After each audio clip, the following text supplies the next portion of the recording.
Hello. Thanks for inviting me. Thanks in advance for listening. Can I move this? Is that mess with the recording? The Abbey Road recording thing. Anyway, this is part of the beginning of a novella, to some extent. Look, I'm a metabolic burst of caffeinated energy. I suspect I am not the only one. I suspect all of us here, in this room, breathing this shared air, exhaling what the other will take in as oxygen, share some basic structural whatever you call it. Here, we are all scientists of the wonders and meaning of living. So, the other day, I sat down and began to devise, with anxious hands that have known the length of a woman's hair and the coarseness of the saddest poem equally, a unifying theory of distance. I had a calculator and a ruler, and all things exact. I was ready, and though it is always difficult to extrapolate a beginning from the spaghetti mess of life, when the heart is stubborn and dumb, as mine proves to be on a daily basis, anything is possible. So I began. I began with a line. I just realized there's a light here, that's fine. So I began. There you go. So I began. I began with a line traversing the space between the small joy of here and the certain sadness of over there. The line turned out to be unusually small. In fact, the line was really only a dot. And I realized in a moment, instantaneous and endless, that both here and there are contained within the other.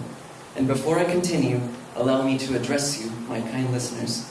Perhaps you are skeptical of what I am saying. Perhaps your face is twisted with the scoff of the truly insulted.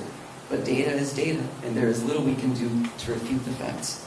Because when I'm alone in my room, when I'm looking out the window, when I'm rereading for the millionth time The Savage Detectives, there is always the aftertaste of a name on the tip of my tongue.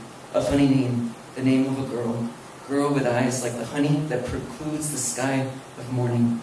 And sometimes when I'm riding my bicycle fast, and I begin to race airplanes and nearly win, I think of the outline of every bridge in existence and realize no good bridge was ever built with steel or wood or other solid material.